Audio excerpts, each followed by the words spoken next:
So the year was 2001, and I was serving as a full-time youth ministry intern at a large Presbyterian church in Wichita, Kansas at the time, when one of our ministry partners, Young Life International, put out a request for additional youth volunteers of adults to go and help with an international student mission trip. And I jumped at that chance. It was going to be in Lugoj, Romania. I had not been to Europe before, and I really love to travel, and so I went in for it. And the trickiest part was getting there, but our church leadership figured out how to get me and a fellow intern, Amy, to get from Wichita, Kansas to Lugoj, Romania. For we would fly from Wichita to Boston. We'd take an overnight flight from Boston to Amsterdam, where we would change planes and go from Amsterdam to Munich, where we had a 6-hour layover to get to the train station, to take an overnight train to get to Budapest, Hungary, where we would then hop on a bus to Bucharest, Romania, where we would finally meet up with our contact, who would then get us in a van and drive us out to the remote town of Lugoj. Now, if you got lost in all of that, that's okay. We didn't get lost, thankfully. But that is how it all kind of came together. And if I had to do it all over again, I would probably have added a boat to that journey someplace just to have the full experience of travel internationally at that time. So I learned an incredible amount about the world and about myself and about God in that trip. And that's where I start our sermon today, because this month we've been going through the different Songs of Ascent. There are 15 in the Bible. We've been going through these things, the Psalms that were written for the text of the people going on their own road trip from wherever they lived down to Jerusalem to be there for one of the high and holy days and to celebrate it. And these psalms were intended to be sung or chanted by the people along the way. Do you have a road trip playlist? Whoever that might be, lots of hands around there. I was impressed that my dad always put together great mixtapes of different things as we were traveling when I was younger. Now we can just ask Siri to play what we're ever in the mood for. The people of the Pilgrims of Israel back then didn't so much have that flexibility or opportunity. It was the things that they knew and they sung by heart. And if you've ever been on a road trip before, then you know that there's an awful lot amount of planning and packing that takes place. Correction, if you've ever been on a good road trip before, then you would know there's a lot of planning and packing that takes place, particularly if you're going with kids. Who's with me? Yeah, for being such small people, they take an awful lot of space in transit. You have to get their clothes, and you have to get the car seat and the diaper bag and the extra wipes and the changing pad. Don't forget the passy, the bedtime books, their favorite stuffy or toy. In case they lose it, it's okay that you may not see that again. The screens, the charger cables, the night lights, the SPF 50 sunscreen, the snacky snacks, and then a bag maybe for you. You know what I'm talking about? Benson's, are you with me? Yes, every week that they come here from Leavenworth. You know it takes a lot to move. And even if you're staying at your favorite hotel chain that hopefully has a warm breakfast, can you imagine traveling with the Israelites back in the day? On foot? In a caravan, in the heat of the day, sleeping on the ground, where, bugs and snakes and scorpions also like to crawl around. I think they may have packed a little lighter. And I think maybe the people back then maybe had a little more faith. For life is a journey, and our faith is a journey. And if you're going on a journey, there are at least 3 essential things that you need to make sure that you pack with you. And by the way, it's not lip balm, passies, or your itinerary. The first is humility. Even if we are the ones organizing the trip, even if we are the ones that are booking the hotels or counting the miles or packing the snacks, humility is the thing that we need, because things don't always work out as we plan. There may be some unforeseen surprises. God may be up to something else.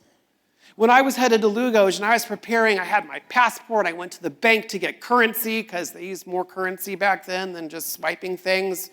I had a special money pouch that I was working on. I borrowed a nice backpack so I could have a quixotic adventure of backpacking around the continent when I was done. I had my Europe Rail passes. I printed off my MapQuest instructions on how to get, you remember that, how to get from the airport to the bus station, because this is before GPS. I was ready. I boarded that plane with confidence, and we flew from Wichita to Boston, from Boston to Amsterdam, from Amsterdam to Munich, and at that moment, we discovered that the airline had lost our luggage. And that wasn't in the plan. I mean, we have to get to Budapest by 2 p.m. the next day, or we would miss the bus to get to Bucharest, and we would not find and make contact with our person in Romania, and we would be lost somewhere in Hungary. So I had an opportunity to pray a lot. And trying to figure things out, I didn't even remember the color of the backpack that I borrowed.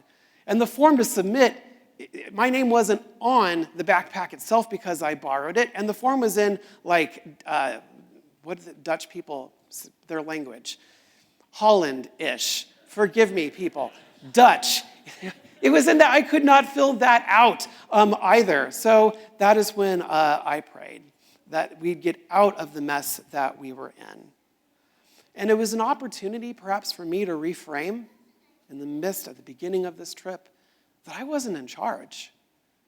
That God is the one that I need to rely on, especially for the weeks that were coming. And God came through. They found the backpacks randomly in some terminal up in Amsterdam. There was one more flight that was coming into Munich that day that landed 45 minutes before we got on the train, and we huffed it and booked it with a 30-pound backpack to get to our station on the railway platform. And there was another opportunity to pray that we would get there on time. When has there been a time that you found yourself without control on a trip that you were planning for? When have you prayed the hardest for God to come and intervene on behalf of yourself when you came to the end of yourself and didn't know where to go next? When was the last time you loosened your white knuckling of holding on to something very tightly to allow God the freedom to move? So on your next trip, whatever you're planning, make sure that you pack humility, because the humble pilgrim remembers and realizes that life is a wilderness. And if one is to travel and be free of danger, we need to remember that we are not the ones that are calling the shots. We should be humble enough to help to allow God to direct our paths. Otherwise, we could really steer ourselves off course. And that brings us to our next essential thing that we need to pack on our journey, and that is hope. Hope is the thing that gets us through every long mile, every delay, every pit stop, every pitfall, every missed connection, every lost bag and lost pilgrim. Hope is a reoccurring theme that we see throughout all of these Psalms of Ascent. So let us read together and out loud that very last passage that's printed on your bulletin from the Message translation of Psalm 131:3. Together and out loud. Wait, Israel, for God. Wait with hope. Hope now. Hope always. Now, I love Eugene Peterson's translation of the Message. And this hope now and hope always would make a great t-shirt or a bumper sticker or the postscript on your email. And I've got to be honest that a lot of people right now need hope, especially today. There are a lot of people that hope that promises that were made along the campaign trail will be kept. There are many people that hope that the prices of groceries and housing will come back down. There are many federal employees that hope they will retain their job, or they will get their job back, or at least they will be considered rehirable. There are many people that hope that their businesses will be able to remain open. There are many people that hope that their 401k will not suffer when they're so close to retirement. There are many people that hope that they will not be deported or separated from their children in case ICE shows up at their work or their school. There are many people that hope that America will keep their promises to their veterans and to their allies across the globe. There are many people that hope for a lasting peace in Gaza and that something hopeful, fair, and lasting will happen in Ukraine.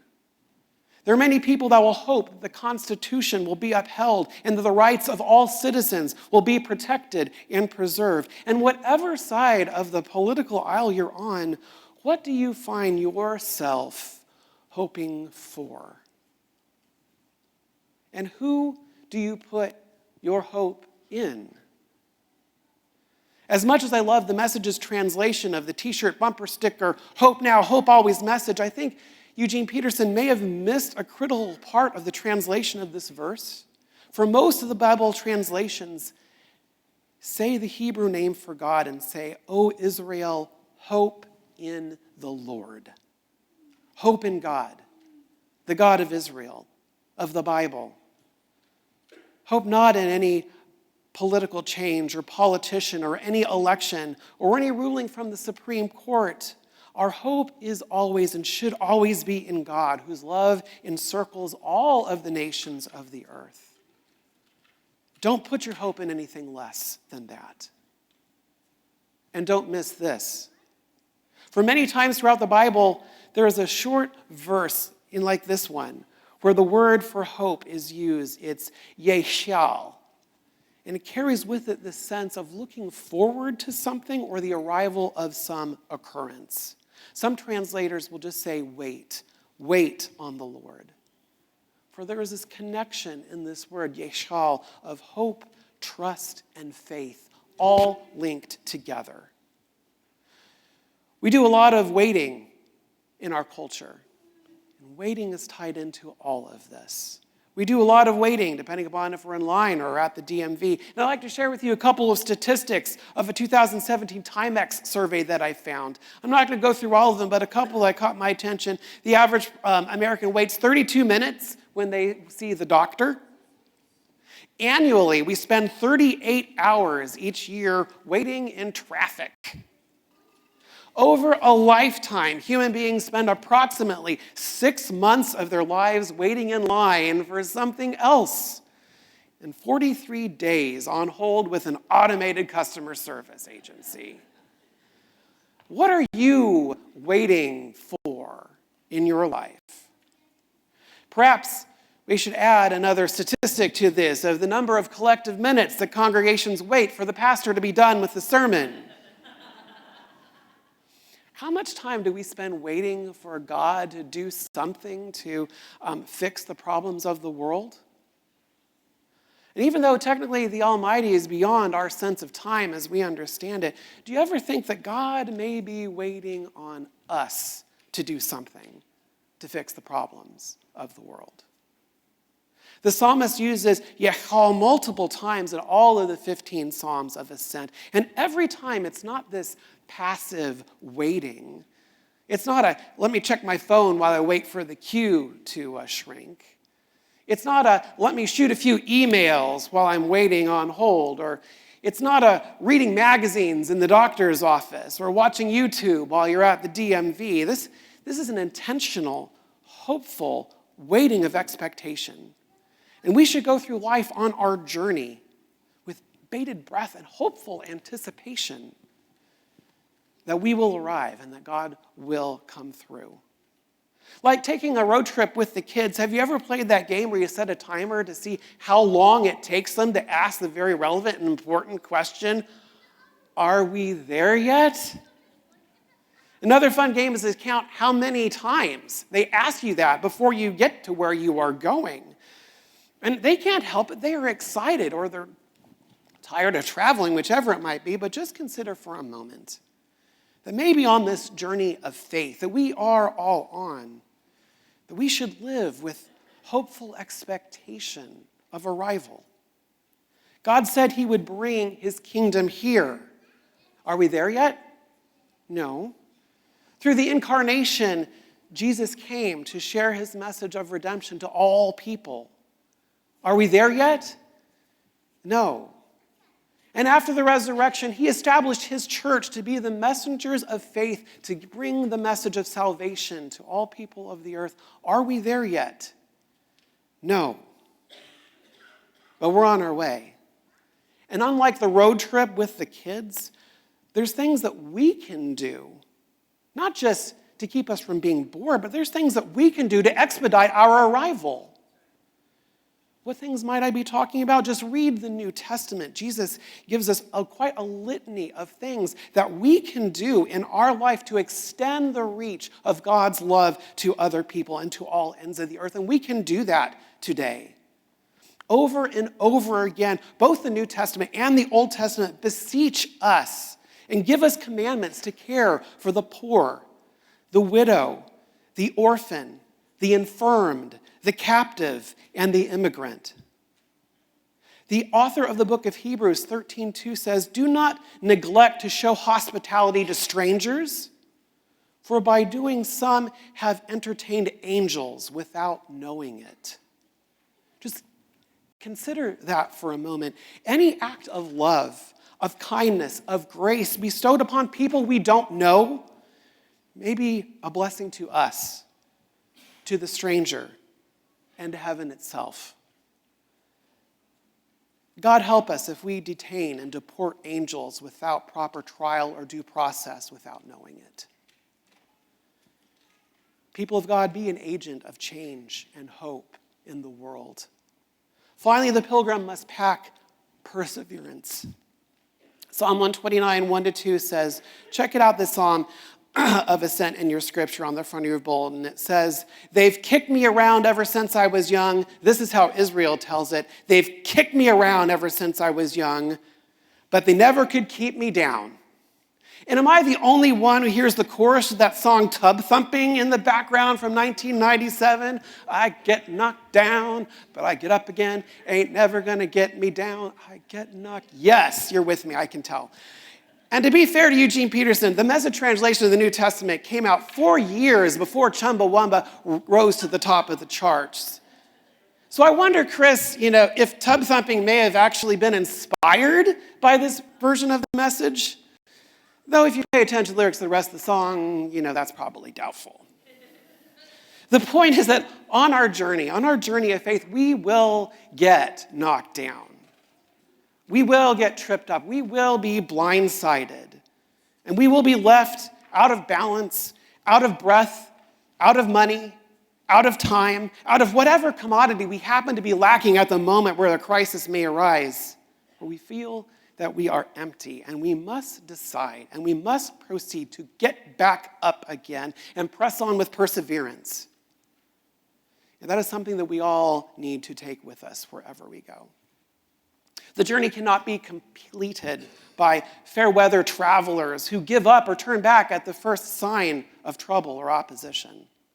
The pilgrims who finally arrived in Jerusalem ascended to the high and holy hill and beheld in the beautiful sunrise, the afternoon whenever they got there, God's temple glimmering in the distance. And they may have been a little worse for wear, but they made it. The Apostle Paul said it this way in Philippians 3:13-14. "Brothers and sisters, I do not consider myself yet to have attained it, but hold on. But one thing I do, forgetting what was behind and straining for what is ahead, I press onward to win the goal of the prize which God has called me heavenward in Christ Jesus." And the Message translation says, "I've got my eye on the goal where God is beckoning us onward, and I'm not turning back." What is holding you down? What is setting you back? What resistance, what fears are you currently facing that have stopped you dead in your tracks and made you second guess the whole journey? Take heed and take heart, for you are not alone. And you are in the company of fellow sojourners on this trip along life's way. If we can look and see and listen and put our guard down, we may experience that Christ is among us and around us. That points us to our final Psalm of Ascent that we'll be covering in this series, Psalm 130. You'll find it in your bulletin, and you can read that passage in your own time. But this excerpt, I don't think, does the passage justice. For the whole Psalm 130 is an arc that ties all the themes that we've been talking about today and this whole series together. So I'm going to read for you, one of the oldest translations in English from the Coverdale Bible of 1535. It was 76 years before King James was written. And if you are a classical music lover, you need to listen to this selection from Rutter's Requiem, Movement 2, and it's just called Out of the Deep. The text says, "Out of the deep I have called unto thee, O Lord. Lord, hear my voice." Essentially, the psalmist is saying, from the deepest and darkest places of the soul, I cry out to God and beseech the Almighty to hear me. The text goes on, "O let thine ears consider well the voice of my complaint. If thou, Lord, wilt be extreme to mark what is done amiss, O Lord, who may abide it?" The psalmist is saying, if only God can hear the voices of the most right and the most righteous, then who will be able to be heard by any of us humans? For none of us can stand in the presence of holiness. The text continues, "For there is mercy in thee. Therefore shalt thou be feared. I look for the Lord. My soul doth wait for him, and in his word is my trust." Notice again the trifecta of waiting, of faith, and of trust that is present here. The psalmist's greatest hope, that he says, is in the God of love and mercy.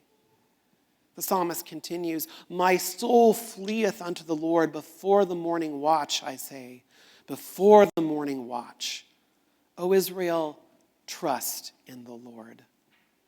There's more holy waiting. In some translations, he says he waits for the dawn. Like a youth pastor waiting for the darkness of the night to go over at a lock-in for the oncoming day. He waits for the dawn, right, Corey? "And for thee with the Lord there is mercy, and with him there is plenteous redemption. And he shall redeem Israel from all his sins." And what started off of this psalm is one of lament, of coming from out of the deep, of the lowest place in the human heart can find. The psalmist arises into a place of unwavering hope and lands in a state of grace, of forgiveness, and of redemption. And that is the story. That is the arc of the gospel, even before there was a gospel.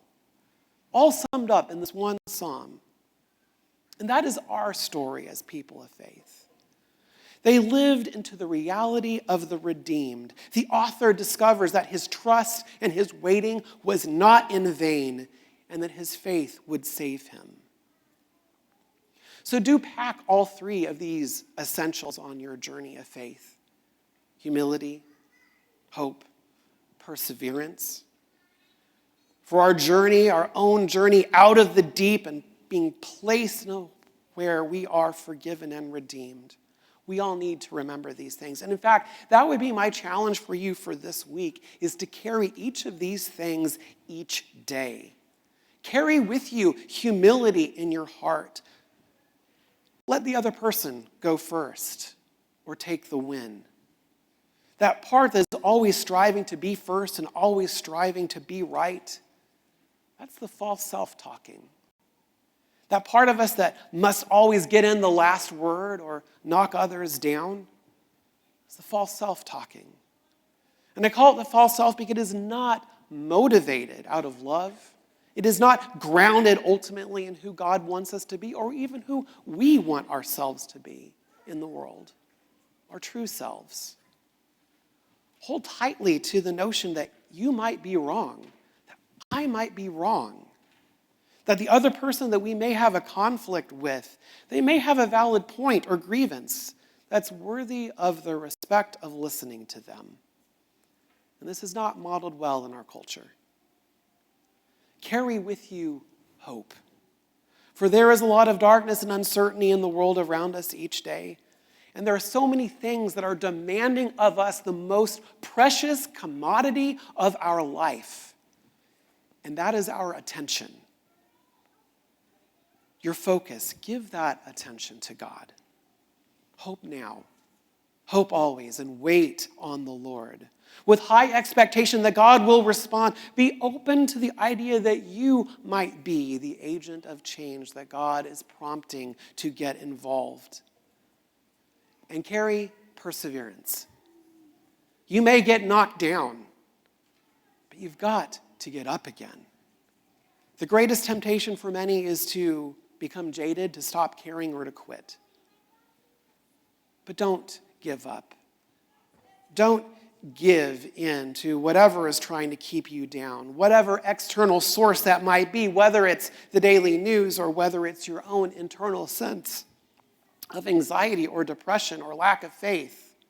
Paul tells his young apprentice in 2 Timothy 1:7, God did not give us a spirit of cowardice, but rather a spirit of power and of love and self-discipline.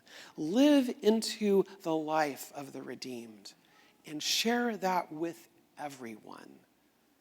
That as his people, we carry around in our heart these things of humility, of hope, and of perseverance.